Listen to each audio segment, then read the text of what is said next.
capítulo números 2 do livro de Lucas, ou do Evangelho que escreveu Lucas, ele reafirma ou conta a história começada por Isaías, lá no capítulo número 7, o versículo de número 14.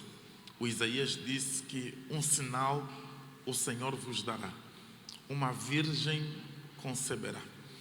Quando Isaías tem a responsabilidade de trazer essa mensagem, não há nenhum vestígio de realização desta profecia.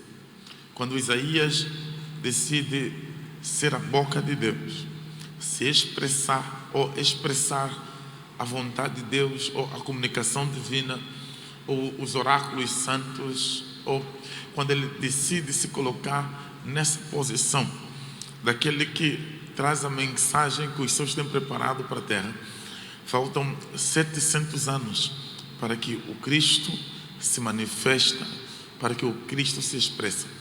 Ele diz que o sinal que Deus dará, que Ele redimirá o seu povo, será que uma virgem conceberá. Dado que, do ponto de vista natural, normal, é impossível uma virgem conceber. É necessário haver um coito, e o coito dentro de um espaço onde há possibilidade de gerar, aí a pessoa conceberia. No contexto da virgem, ela não tem nenhuma coabitação sexual, não há coito e não há possibilidades de gerar. E o sinal que Deus estava a dizer para o povo que Ele dará é um sinal de impossibilidade. Ou seja, quando vocês virem o impossível acontecer, é porque está a chegar a hora de eu redimir a humanidade. Quando vocês virem que o impossível já começou a ter lugar, porque não vai ficar em silêncio. O facto por de per si vai se comunicar, vai falar, vai se apresentar, por conta de ser uma virgem que concebeu. Então, capítulo 2 do livro de Lucas, ele vem contextualizar isso. Essa virgem que vai conceber. Essa virgem nós conhecemos pelo nome de Maria. E nós poderíamos nos perguntar, por que teve que ser Maria? E por que não outra pessoa? Os estudiosos são peremptórios a afirmar que Maria, a data dos factos, ou na altura dos factos, ela tinha de 14 a 16 anos de idade. Quer dizer que não tinha 20 anos acima. Dentro do nosso contexto atual, nós enquadraríamos ela dentro da faixa das adolescentes. No contexto antigo, eles eram emancipados bastante cedo. E esta era a altura em que mulheres estavam se casando, aos 14 aos 16 anos de idade. E a Bíblia diz que esta mulher foi achada, desposada, o que significa compromissada com alguém, não necessariamente casada, mas compromissada ao casamento. Você lembra que quando Jesus Cristo estava falando aos discípulos acerca daquilo que aconteceria no futuro, na perspectiva do lugar onde eles estavam, do tempo onde eles estavam, Jesus Cristo disse que o fim virá quando uns estarão sendo dados a casamento e outros se casando. Aqui há diferença entre ambos atos. Uma coisa é dar a casamento, o compromisso, nesse contexto chamado de desposamento, e a outra é o casar. Há na cultura judaica essa prática de dar-se ao casamento, é o compromisso assumido. Vocês lembram que Jesus Cristo disse lá no capítulo de Números 14: na casa de meu Pai há muitas moradas. Depois dele ter dito, não se turbe os vossos corações, ele diz: crede no Pai e crede também em mim. Quando Jesus Cristo estava falando sobre isso, ele disse que eu vou ir, porque há muitos lugares para vocês. Se não tivesse lugar, eu teria dito: vou vos preparar o lugar. Mas se eu for, voltarei outra vez, para que aonde eu estiver, estejais vós também. Essa palavra de Jesus Cristo é uma expressão da cultura judaica que demonstra, aponta para o casamento. O casamento dava-se desta maneira. Era o pai, primeiro, que enviava até a casa da noiva o desejo, a manifestação de casamento. Quem era o seu mensageiro era o filho. O filho chegava na casa aonde havia de se casar, batendo a porta, propunha à noiva o casamento. A noiva, uma vez que diz que vai se casar, então o noivo tem que voltar para a casa do pai, porque é o pai que vai apontar a data do casamento. Não é o filho que aponta a data do casamento, é o pai que aponta a data do casamento. E a data do casamento, o filho nunca sabia, era o pai que conhecia. É o pai que sabia a data do casamento. E quando ele fosse casar, na data do pai, ele ia na casa da noiva, buscava a noiva e levava para a casa do pai. Este processo de saída do pedido do noivado, voltar na casa do pai, culminaria com a preparação das condições para que a noiva fosse viver com ele na casa do pai. Quando Jesus Cristo estava a dizer: não se turbem os vossos corações, crede em Deus e crede também em mim. Na casa do meu pai há muitas moradas. Se não fosse assim, eu vos teria dito: vou vos preparar o lugar. Mas se eu for, voltarei outra vez, para que aonde eu estiver, vós estejais também. Vós mesmos sabeis para onde eu vou. E a Bíblia Sagrada mostra então que Jesus estava a dizer para eles: ora, eu vim, conversei com vocês, noiva, marquei o casamento, eu quero me casar com vocês, mas não me compete dar a data. Quem dá a data é o pai. Por essa razão é que lá em Mateus capítulo 24 ele diz: aquele dia e hora nem eu sei, nem um anjo que existe nos céus sabe, só o pai é que sabe aquele dia, porque ele é o filho que está a dar ao casamento. Oh, glórias a Deus. Por essa razão eu preciso de lhe dizer: prepare-se, porque pode acontecer a qualquer momento, porque o pai pode decidir que a qualquer momento chegou a hora de realizar esse casamento. Eu não sei se essa noiva está ávida de fato para casar, mas eu vou lhe dizer que vai acontecer para a glória do nome do Senhor Jesus Cristo. Ora, então esta aqui era a forma de se dar em casamento, era ele manifestando o desejo. A Maria, ela está desposada, ela está dada ao casamento, ela está compromissada. Eu aqui começo a perceber porque Deus olhou para Maria, porque Deus decidiu escolher Maria, porque Deus não escolhe quem não tem compromisso, Deus escolhe quem é compromissado, quem anda debaixo de compromisso. O Senhor não vai atrás de pessoas que não têm responsabilidades de sua própria vida ou dos seus objetivos. Deus vai à procura de gente que é compromissada. Antes de você reclamar o que está acontecendo na vida do outro, faça uma análise em relação à sua vida, o seu nível de compromisso. Pode ser que o que Deus está fazendo na vida do outro é por causa da profundidade do compromisso que ele tem. Ele é profundo no compromisso. Ele não brinca de caminhar com Deus. Ela não brinca de andar com Deus. Se é para andar com Deus, ela anda de verdade, em espírito e em verdade. Deus não se impressiona com apresentações. Deus não se impressiona com a sua apresentação. Deus não se impressiona com sua roupa. Deus não se impressiona com os seus alcances da vida. Deus não se impressiona com os seus bens materiais. Deus não se impressiona com o nome da sua família. Deus não se impressiona com as suas nacionalidades. Deus não se impressiona com as pessoas que estão à sua volta. Deus não se impressiona com a sua influência. Deus não se impressiona com a sua sabedoria. Deus não se impressiona com o seu conhecimento. Deus não se impressiona com o seu diploma. Deus não se impressiona com a sua faculdade. Deus não se impressiona com a sua beleza, Deus não se impressiona com a sua posição. Isso aqui não causa impressão a Deus. Pastor, me diga o que é que causa impressão a Deus. Tens visto meu servo Jó na terra? Ninguém há comparado a ele. Um homem reto, sincero, que se desvia do mal. Isso impressiona a Deus. Posso pregar para alguém que está aqui? É o nível do seu compromisso que vai manifestar a boa mão de Deus sobre a sua vida. E se tem aqui alguém que crê e recebe isso, pode glorificar o nome daquele que vive e reina para sempre. É isso. Deus se impressiona com o nível de compromisso. Maria é uma mulher compromissada, pouca idade, mas muito compromisso. 14 anos de idade, mas com desejo de viver arduamente o compromisso na sua vida. A Bíblia diz que o anjo vai ter com ela. Reparem, os senhores, que o anjo não foi ter com nenhum grande, com nenhum gigante. O anjo foi ter com a Maria e disse para ela: você é uma mulher. Primeiro, a salvação já lhe está garantida. Segundo, a graça de Deus está sobre a sua vida. Salve e agraciada.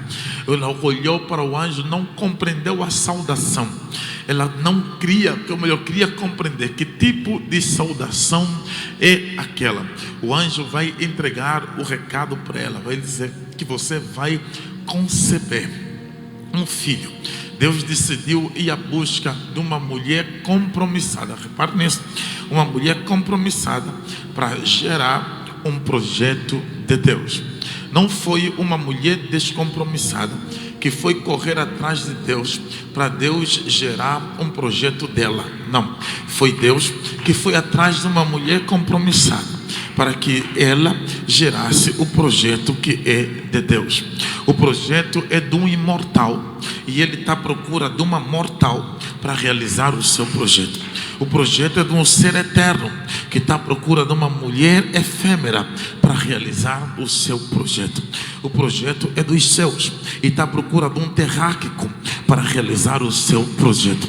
O projeto é de um ser transcendental, está à procura de um ser temporal para realizar o seu projeto. Eu preciso que você compreenda isso. Os céus, quando olham para uma pessoa compromissada, encontram nele um parceiro para a realização do projeto dos céus aqui na face da terra.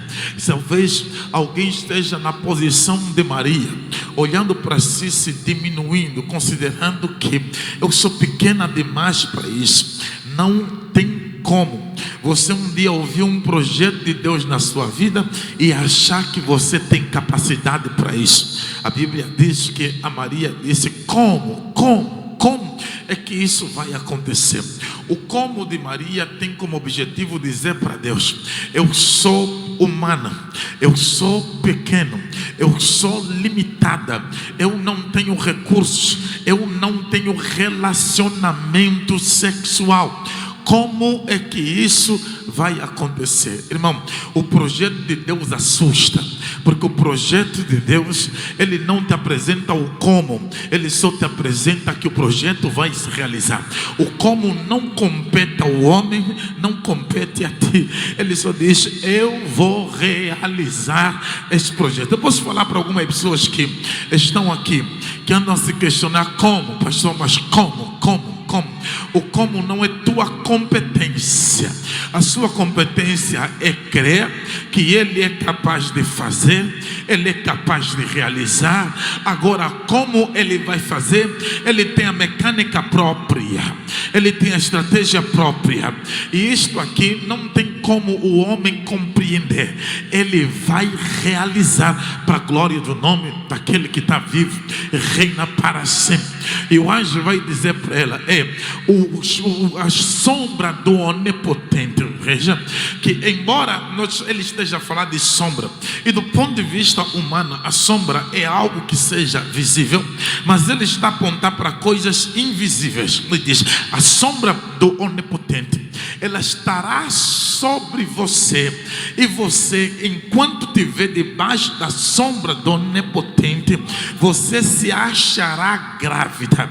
Repare que isto aqui está a ser reservado a uma mulher compromissada, não é alguém descompromissado, não, é a uma mulher descompromissada, porque nós às vezes somos levados a entender, como aconteceu na vida dela, também tem que acontecer na minha vida.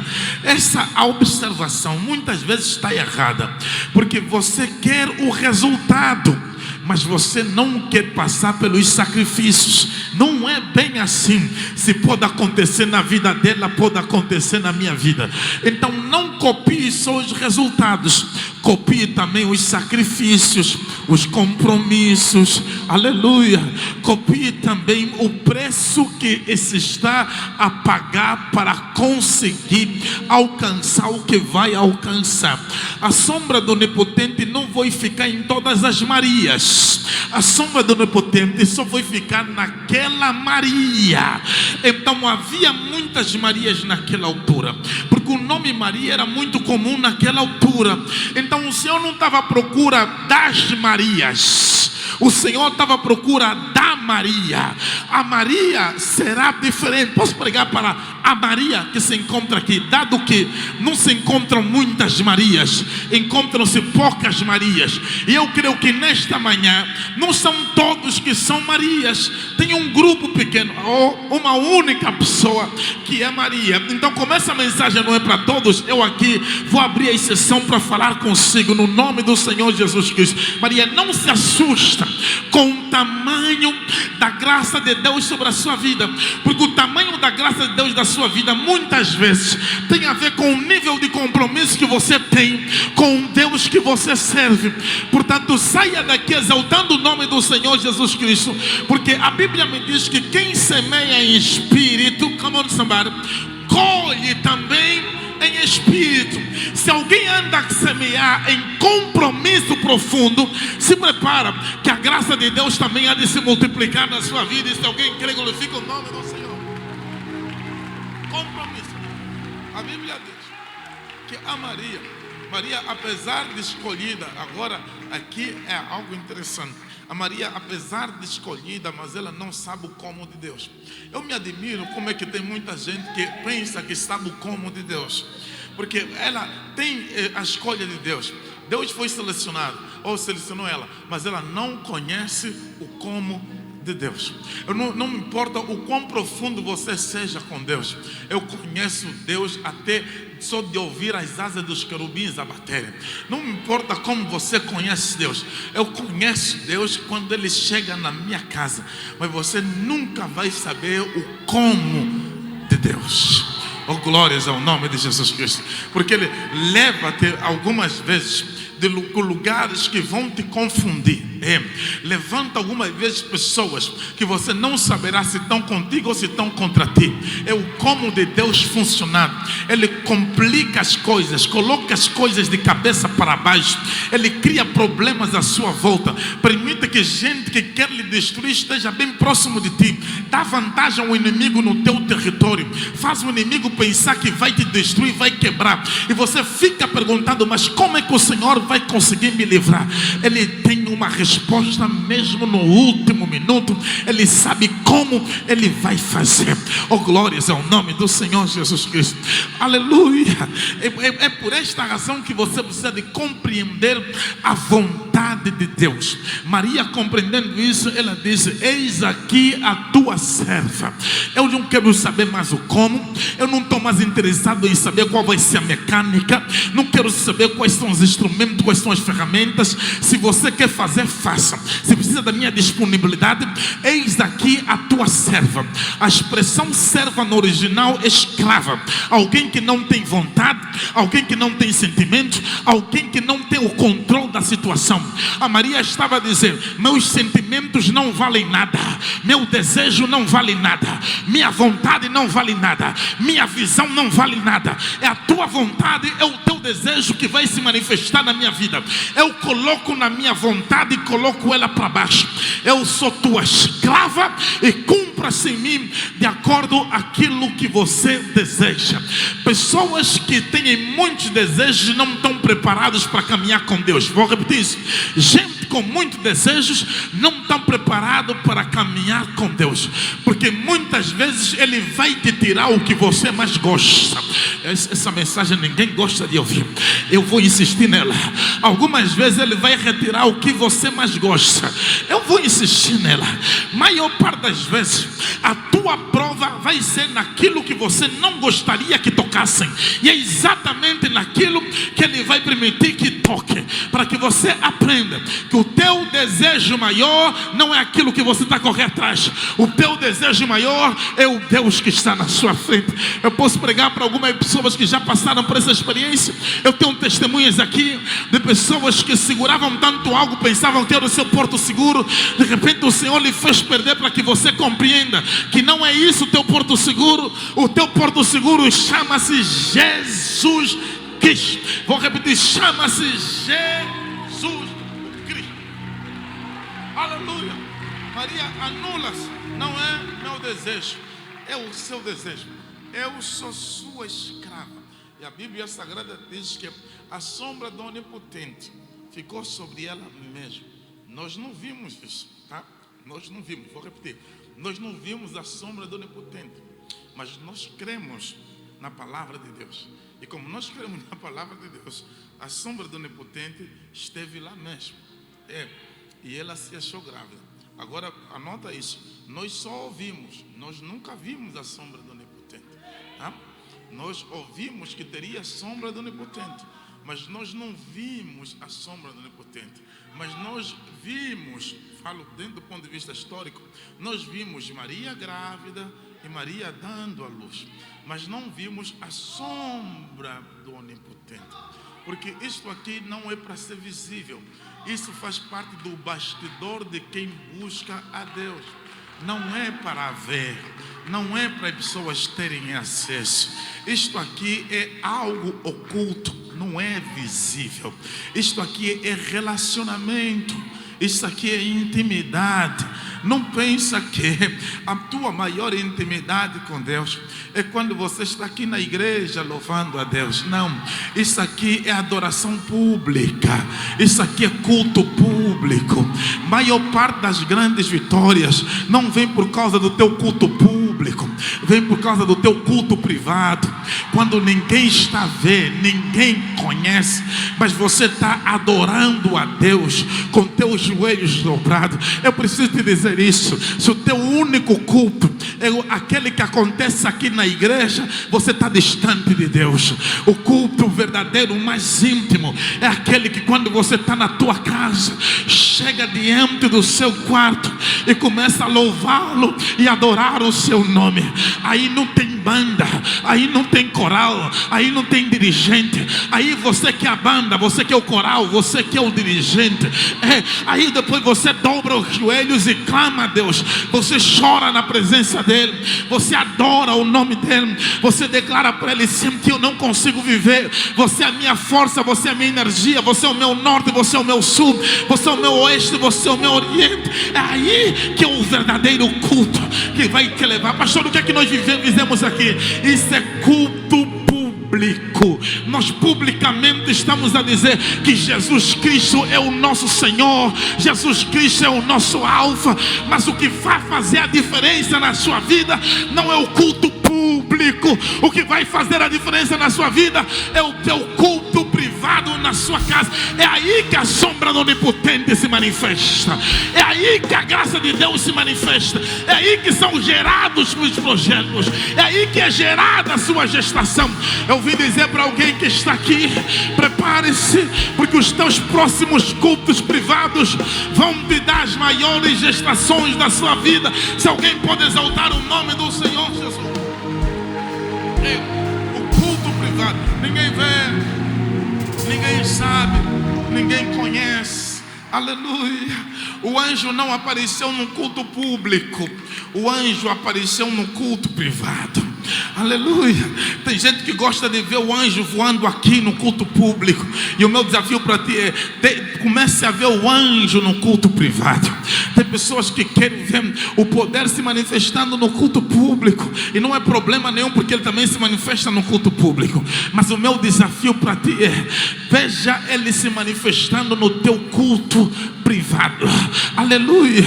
As maiores experiências espirituais acontecem no seu culto privado e não no seu culto público. Oh, glórias ao nome de Jesus Cristo. Então, a maior parte das pessoas não verão teu culto privado, mas verão o resultado do teu culto privado. Aleluia. Posso falar para alguém que está aqui? Prepare-se para receber os resultados do teu culto privado.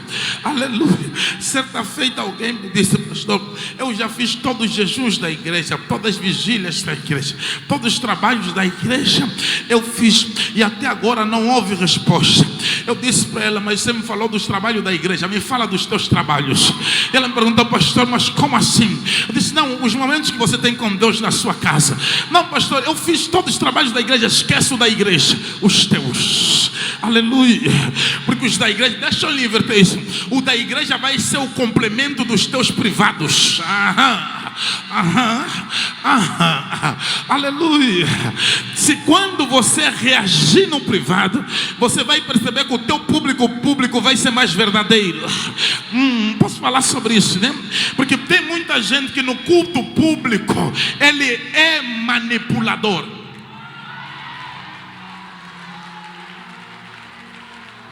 Faz para ser visto, levanta a mão para ser visto, grita para ser visto, levanta a voz para ser visto.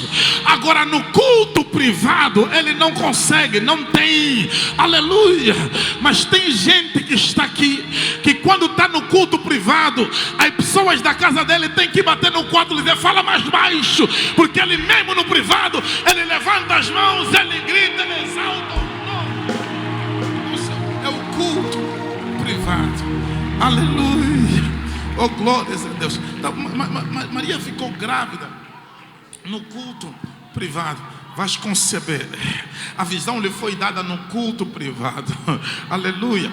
A profecia se cumpriu no culto privado. A profecia de Isaías 7,14: eis que um sinal vos será dado, uma virgem conceberá. Ela se cumpriu no culto privado. E a Bíblia diz que quando Maria se achou grávida, ela foi visitar outra pessoa que foi mencionada na profecia. Lembra?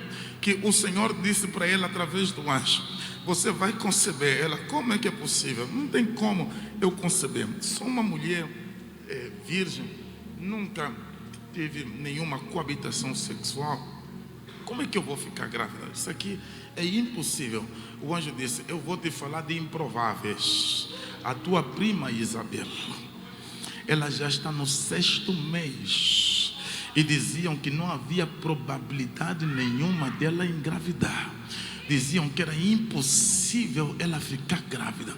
Agora, aquela que era estéril, aquela que era improvável, já está grávida. O anjo está dizendo para ele: você está pensando que Deus tem problema em fazer milagre? Se você acredita que Deus tem problema em fazer milagre, eu vou te mostrar que Ele já começou a operar milagre em situações mais críticas do que a tua. Ele já começou a fazer. A tua prima Isabel não tem a tua idade, 14, 16 anos. A tua prima Isabel tem mais de 80 anos, não tem chance de ficar grávida. Você está numa idade de gerar. A tua prima não tem nem idade mais para gerar. Você ainda pode sonhar para gerar, mas a sua prima já nem sonhar para gerar ela tem como. Você ainda pode ter expectativa de gerar, mas a tua prima não tem expectativas nenhuma. Para você conhecer como é que o Deus que me mandou aqui é poderoso, Ele foi lá naquela tua prima que todos os seus órgãos já estavam mortos para reprodução, fez da vida, e ela está outra vez, ou melhor, está grávida. grávida. Se Deus faz com aquela aí, você acha que não vai fazer com a sua vida? Ele vai fazer contigo. Eu posso falar para alguém que está aqui. Eu estou nessa unção de falar de gestação, então lá vai. Aleluia.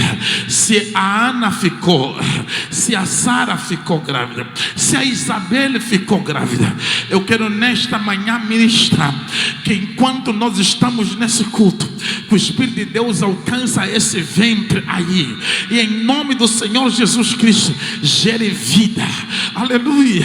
Não, eu não estou simplesmente deixando aqui uma palavra romântica para maciar o ego de alguém que está numa situação de busca de filho. Eu estou a deixar aqui uma palavra profética que por si mesmo tem força para entrar nesse corpo e gerar vida no nome do Senhor Jesus Cristo. Que esse corpo receba esse toque agora, e o nome do Senhor seja glorificado nos próximos 9 meses da sua vida, em o nome de Jesus. Quem pode exaltar o nome daquele que está vivo, glorifica o nome do Senhor. Aleluia. A Bíblia diz que ela diz, já é o 6º mês. O que a Maria estava a ouvir é o anjo lhe dizer, ela já ultrapassou a possibilidade de não ter. Ela vai ter o seu filho, porque o Senhor prometeu. A Bíblia diz que Maria saiu daí e foi visitar aquela que era improvável e que estava com filho. A Maria foi o que, igreja? Visitar.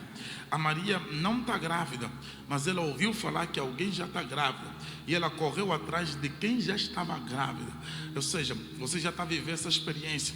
Eu vou me conectar contigo que estás a viver essa experiência, porque a próxima estação da minha vida será idêntica à que está acontecendo na sua vida, e eu preciso de me conectar com isso. Eu preciso estar no mesmo ambiente que isso. Eu vou me desligar desse ambiente de gente que não vai acreditar, porque você era improvável e era impossível acontecer esse milagre, e você já está a viver esse milagre.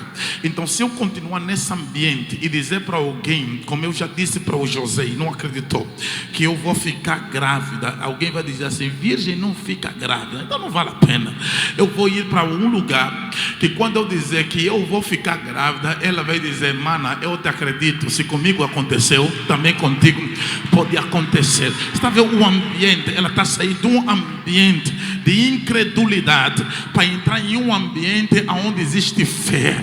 Não me diga que o ambiente não tem uma grande influência. Tem ambientes que te colocam para baixo, te destroem.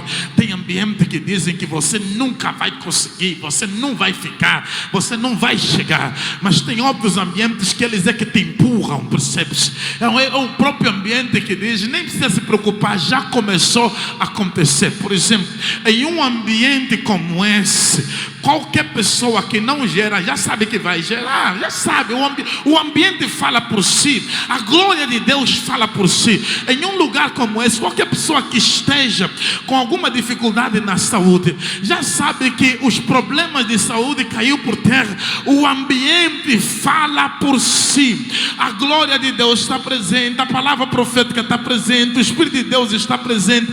O livro que nós estamos expressando é um livro que tem muitos testemunhos desse, e tem profecia do altar em relação a isso. Já agora eu entro nessa unção profética para dizer para alguém que está aqui, que hoje esse ambiente vai colocar o fim a muitas impossibilidades que existem na sua vida. Reitero, esse ambiente só por si, a glória de Deus presente, já está a quebrar muitas impossibilidades na sua vida. E alguém pode glorificar o nome do Senhor Jesus. Então, Maria se deslocou. E quando, veja, quando Maria se desloca, porque normalmente quem tem promessa de uma unção sabe reconhecer quem já está a viver a unção que ele gostaria de ter. Então ela, em vez de olhar mal para Isabel, foi para Isabel e conversou com Isabel. Ao chegar a conversa com Isabel, o que a Isabel carregava se conectou com aquilo que a Maria carregava. Vou repetir. O que a Isabel carregava se conectou com aquilo que a Maria carregava. Porque às vezes você não consegue explicar, né? Às vezes Deus nos conecta assim de forma inexplicável. É porque aquilo que eu carrego me conecta com aquilo que aquela pessoa carrega. Mas o contrário também é verdadeiro. quando aquele está a carregar o que eu não carrego, também dá luta. São coisas diferentes. É por essa razão que tem gente que você diz, eu não sei porquê, tem alguma coisa que não me conecta a ele. O que está a carregar é diferente daquilo que eu estou a carregar. Algumas vezes não é nem que seja mal, é simplesmente porque aquilo que eu carrego, ao me conectar com aquilo que você carrega, não vai me levar no meu destino, vai me desviar do meu destino. Não é que seja mal, é só porque não faz par, não tem nada a ver, são desconexos. Consegues perceber? Daí que não dá para explicar muitas das vezes por que você gosta de determinado lugar. Por exemplo, tem muita gente que gostaria que você saísse da catedral, mas você própria não consegue explicar por que você não se desconecta daqui, porque tem alguma coisa que te conecta daqui e te direciona para o teu destino. Então, por mais que vem gente que diz, já devia ir sair há muito tempo, você normalmente responde para ele, é porque você não sabe aquilo que eu vivo lá. Se você soubesse aquilo que eu vivo lá, não me terias a dizer que eu tenho que me desconectar, porque não dá para explicar o que eu carrego. Parece que aquela casa também carrega, está a me levar para o meu destino. Eu vim dizer hoje para alguém nesta manhã, oh glórias ao nome do Senhor Jesus Cristo, que aquilo que você carrega vai te levar para pessoas e lugares que vão contribuir para te fazer chegar ao seu destino. Aleluia.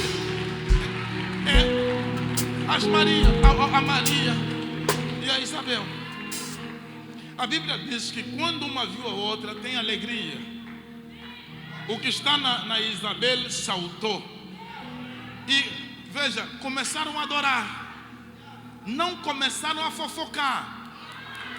Começaram a adorar a Deus. Está a perceber? Porque é aí que você compreende já se a coisa tem propósito ou não. Se essa mesa só tem fofoca, não exaltam a Deus. Se essa mesa não engrandece a Deus, saia dessa mesa. Se essa mesa só sabe falar mal dos outros, só sabe atirar pedra aos outros, se essa mesa só sabe destilar ódio às pessoas, se essa mesa só sabe confabular inveja, corra dessa mesa hoje. Saia dessa mesa hoje, porque até crente, can I go even deep? Mesmo depois de um culto desse, tem gente que senta nas mesas que vão levantar nome de outras pessoas. A minha palavra para si é: corra dessa mesa hoje, porque essa mesa não vai te levar a lado nenhum. Mas agora tem algumas mesas, irmãos, que parece que você basta ver ele e já começa a falar em línguas estranhas.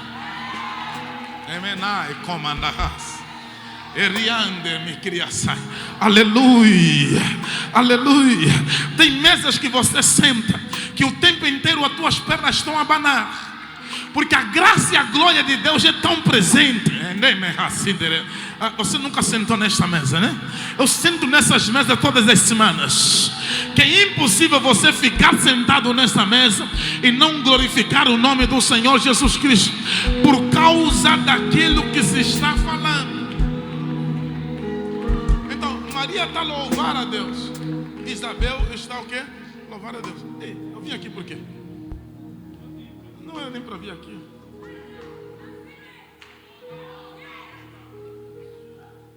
Eu poderia dar título nessa mensagem da casa da Isabel.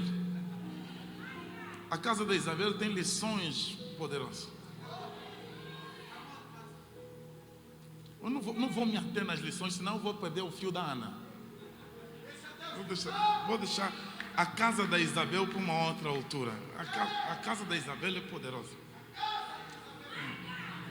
A casa da Isabel.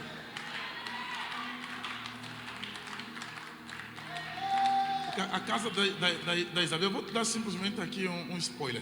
A casa da Isabel vive em impossibilidade, mas não se abalam.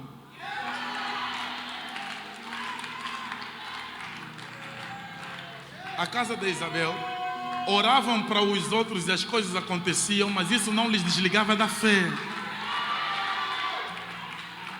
Está conseguindo perceber?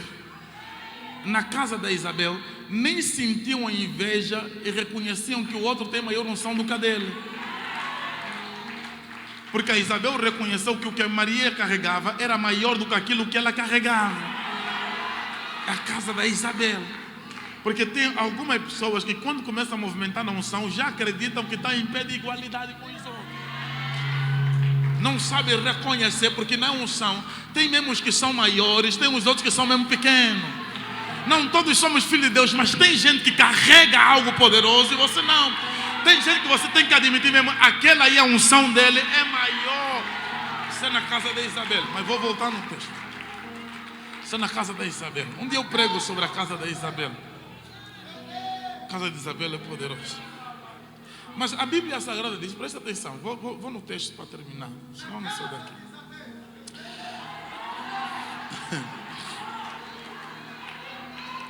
Então repare, deixa eu adiantar o texto. Só a mensagem, onde é que eu vim? A mensagem da Ana já me ocupava 1 hora, eu vim aqui fazer.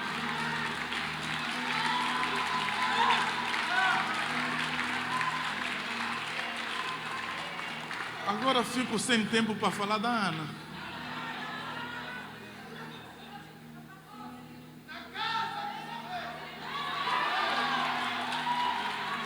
Agora deixa. Calma. Só que veja, o Cristo nasceu. Preste atenção nisso. Quando o Cristo nasce, ele é levado no templo para ser apresentado. No templo está o Simeão. O Simeão, segundo a Escritura, quando ele vê o Jesus sendo apresentado, movido pelo Espírito Santo, foi levado ao templo, né? E a Bíblia diz que o Simeão tomou Jesus no seu braço, louvou ao Senhor e disse: agora, Senhor, podes me despedir à vontade, porque os meus olhos já contemplaram o Salvador.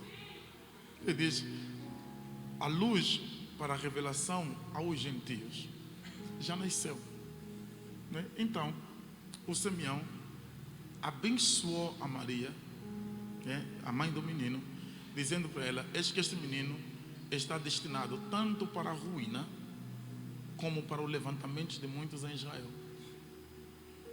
Ou seja, a mãe está a ouvir do Simeão: teu filho vai levantar muita gente. Mas só que quem levanta muita gente apanha muito e de muita gente.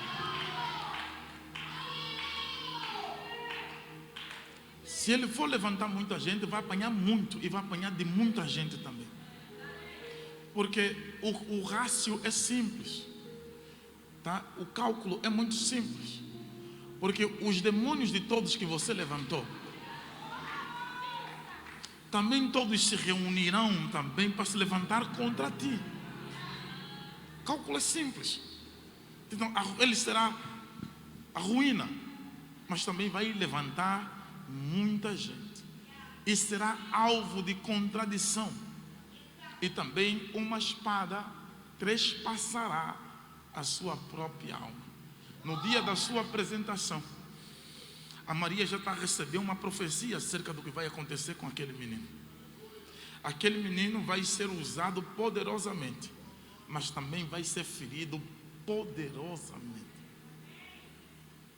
Isso aqui é importante para que você guarde isso. Você vai ser usado poderosamente, mas você também vai ser ferido poderosamente. Eu sei que essa outra segunda parte ninguém gosta de ouvir, porque dói mais. Mas não tem como ser usado poderosamente se não ser ferido poderosamente. Esses dois elementos, o primeiro, o Simeão chama uma atenção, mas não quero falar de Simeão. A segunda é a profetisa Ana. A Ana casou, 7 anos depois perdeu o marido. Quantos anos depois? 7 anos depois, ela perdeu o marido. Ao perder o marido, ela decidiu estar na casa de Deus, orando e jejuando. Ela tem a oportunidade de casar de novo, sim ou não? Por quê? A minha Bíblia diz, lá em Romanos capítulo 7, que a prevalência do casamento dura até a morte. Depois da morte, qualquer pessoa está livre para se casar outra vez. E aqui o texto não apresenta nem 1 ano depois, nem 2 anos depois, nem 3 anos depois, nem 5 anos depois. Ficou viúva, está livre para se casar. Então ela tem liberdade para se casar, sim ou não? Mas ela decide pegar no seu direito de se casar, se sacrificar para jejuar e orar para o cumprimento de uma profecia. 84 anos de idade. Se eu disse aqui que normalmente casavam, vamos ter como base isso, entre os 14 e 16 anos. Considerando que tenha casado aos 16 anos, 7 anos depois, com que idade é que ela está? Com que idade é que ela está, igreja? Hein? 7 anos depois, esta mulher está com 23 anos, certo? Então vamos lá. Se ela está com 23 anos, 23, 24 anos, que ela se encontra, ela está muito nova ou não? É para casar de novo ou não? É para ir à busca de um outro relacionamento ou não?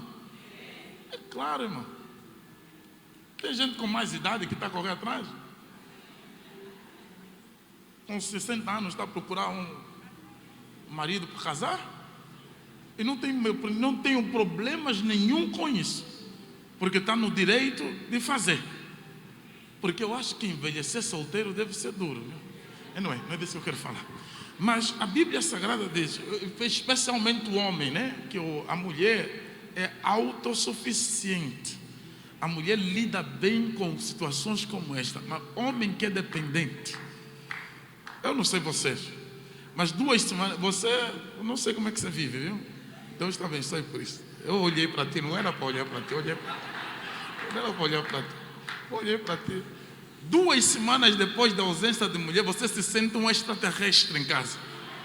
Você não sabe onde fica nada, rigorosamente nada. Tá? Dia que fiquei sozinho em casa, todo mundo foi para a férias, eu quase que deprimi. Porque eu estava a me achar um extraterrestre dentro da minha própria casa. Eu estava à procura de quem é o dono da casa. Estava para ir perguntar quem é o dono dessa casa aqui, que me colocaram aqui num quarto qualquer. Porque você, ao longo do tempo, você gera dependência à sua esposa. Homens ficam 100% dependentes. Né? Mulher consegue. Bom, mas deixa eu voltar ao texto. A Bíblia Sagrada diz que ela, avançada em idade, vivera com seu marido 7 anos, desde que se casaram. Era viúva de 84 anos. Adorava noite e dia, em jejuns e quê? Em jejuns e quê? E oração. O que me chama a atenção aqui na Ana? Primeiro, sua resiliência para transformar a adversidade. Porque Ana, mesmo marcadas por perdas e desafios, escolheu não ser definida pelas suas circunstâncias. Você lembra de a Noemi? Noemi, quando perdeu os seus filhos, seus maridos, quando ela chegou na sua terra, e as pessoas vieram em alegria com ela e lhe disseram: Noemi, seja bem-vinda. O que ela disse? Não me chame Noemi, me chame Mara, porque eu estou amarga. Ou seja, ela está a dizer: as minhas circunstâncias definem quem eu sou. Eu sou aquilo do que eu vivi nos meus problemas.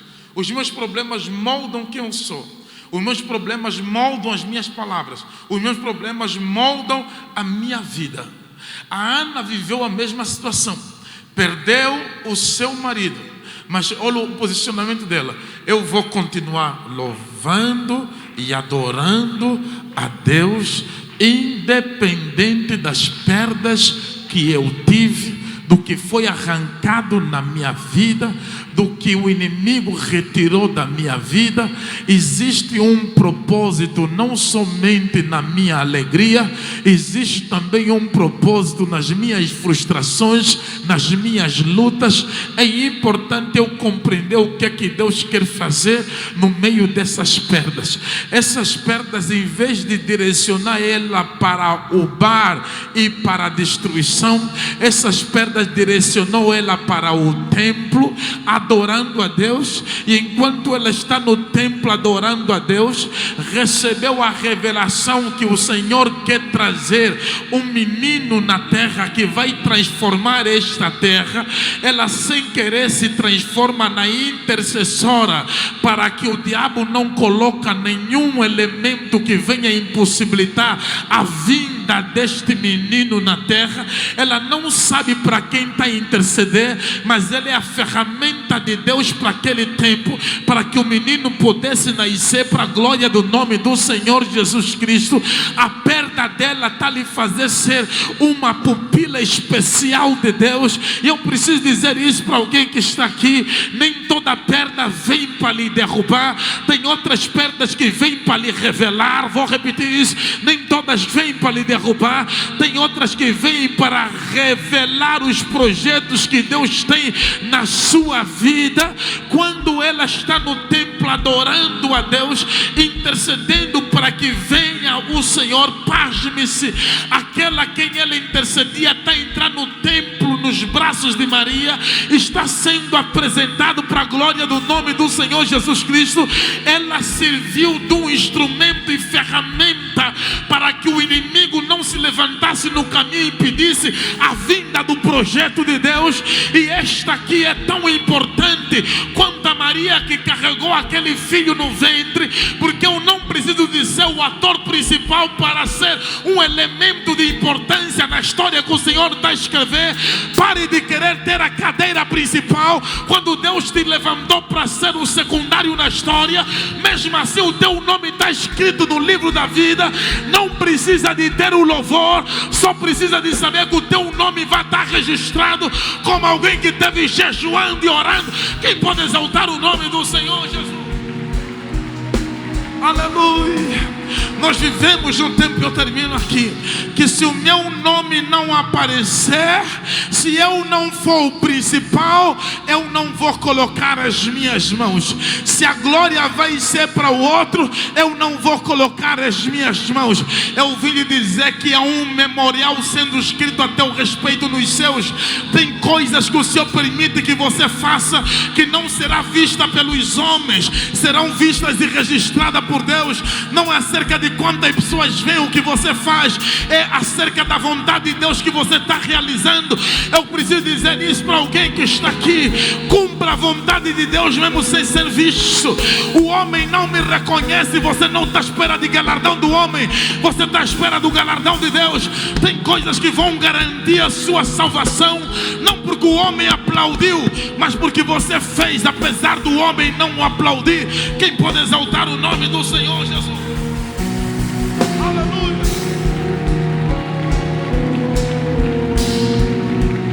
Segunda lição da Ana: a sua persistência e o seu comportamento apontam que ela vai além daquilo que era esperado. O que era esperado para uma mulher como a Ana? E olha que a Bíblia Sagrada diz que ela era profetisa. Vou repetir isso. A Bíblia Sagrada diz que ela era profetisa. Terceira vez. Se eu repito a terceira vez, é porque eu interessadamente quero trazer um facto. Aleluia. Ela era profetisa. E por que eu falo 3 vezes? Num tempo em que se diz que mulher não pode ser, aleluia, a própria Bíblia, e não está no Antigo Testamento, está no Novo Testamento, está a dizer que a Ana era profetisa. Oh, glórias ao nome de Jesus Cristo. Eu posso pregar conforme eu sinto, hein? Quando nós olhamos para a história, os pastores compreendem melhor isso. Quando nós olhamos para a história, nós percebemos que há aquilo que teologicamente é chamado de período interbíblico. No período interbíblico é o período marcado pelo silêncio divino.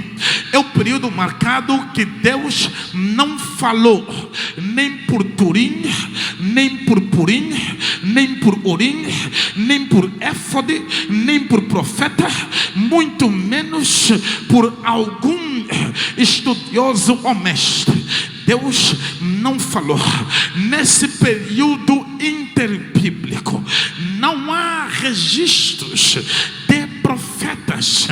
Quem vai quebrar o silêncio do período interbíblico é um homem que vestia pelos de camelo, que estava no deserto da Judeia, que estava à margem do rio Jordão, que a sua mensagem era forte, a sua mensagem era profunda.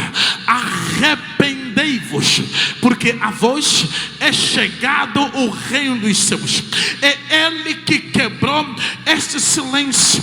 Em um período que não tem profeta, Deus esconde uma profetisa dentro do templo. Ora, se era profetisa, e a nação de Israel era muito severa em relação a profetas. Vamos de Bíblia Sagrada, lá no livro de Jeremias, capítulos de números 28 do livro de Jeremias. Há uma disputa entre dois profetas. O primeiro profeta chama-se Jeremias, o segundo profeta chama-se Ananias. Ambos estão profetizando acerca da nação de Israel.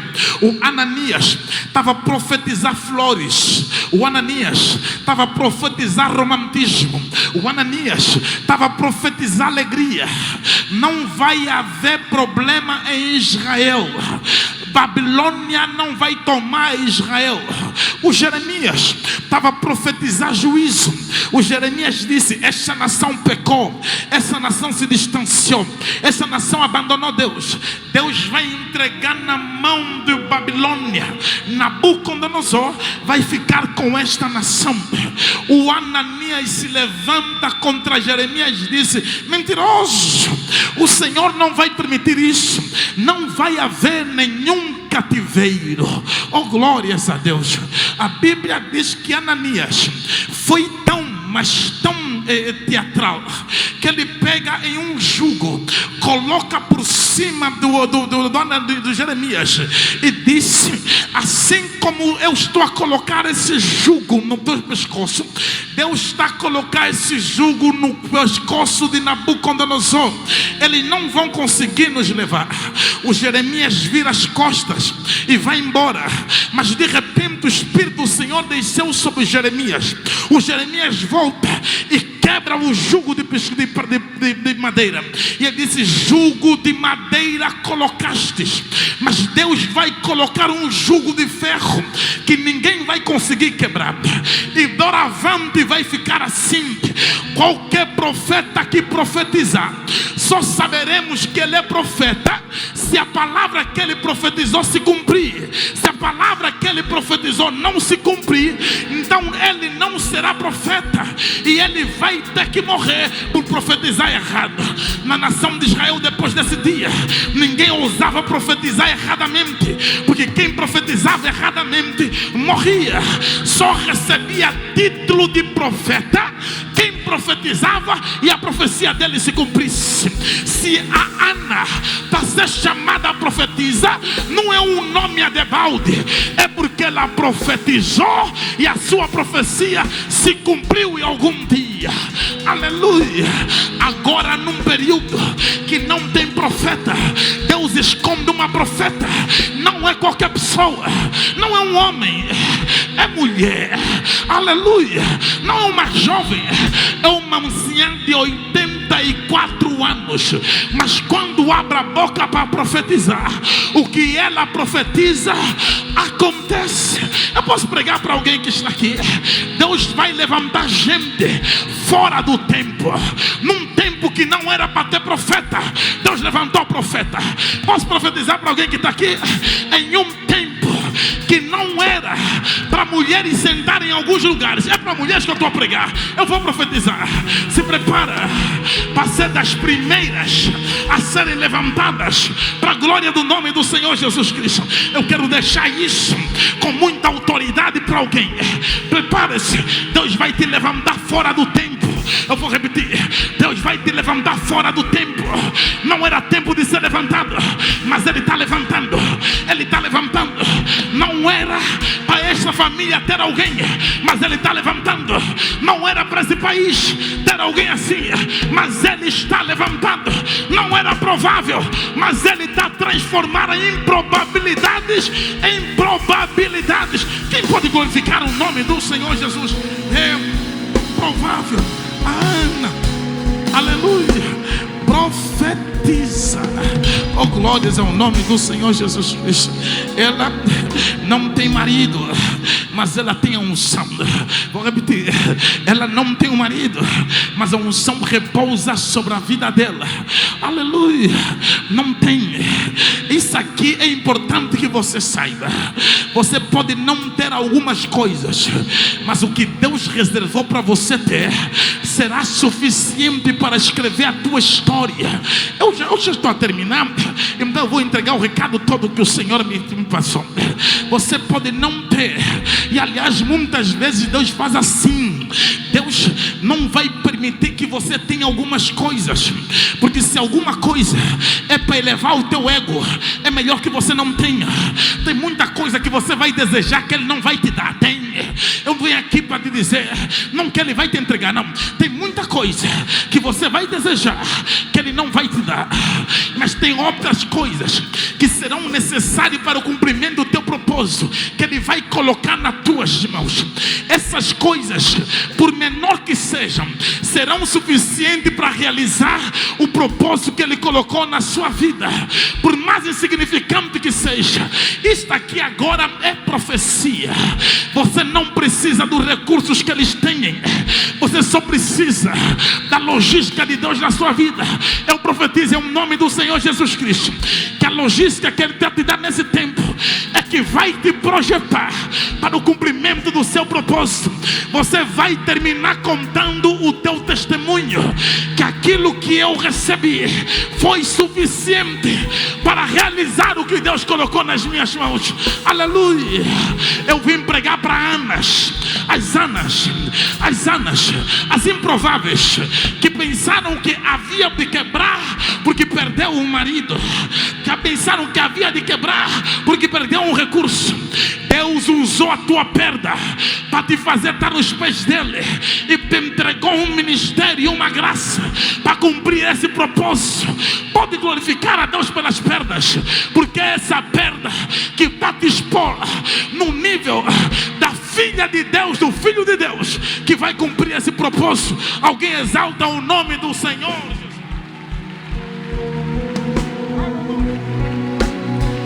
Termino.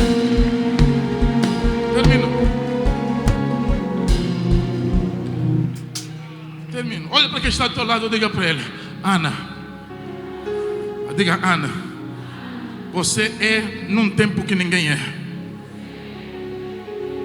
Aleluia. Alguém pode exaltar o nome de Jesus? Ana profetiza num tempo que ninguém é. Mas também ela foi viúva em um tempo que poucos são. Ela resistiu o tempo de viuvez em um tempo que ninguém resiste. Ela está a terminar a sua vida e ela está a ver o Jesus no braço.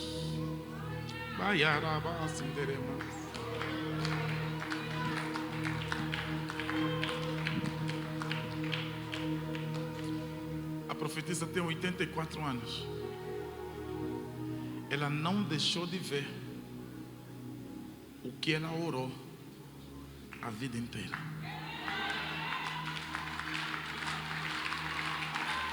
Vou repetir. Ela não deixou de ver o que ela orou a vida inteira. Eu não consigo te dizer quanto tempo vai durar, mas eu consigo te dizer que você não vai deixar de ver o que você orou a vida inteira.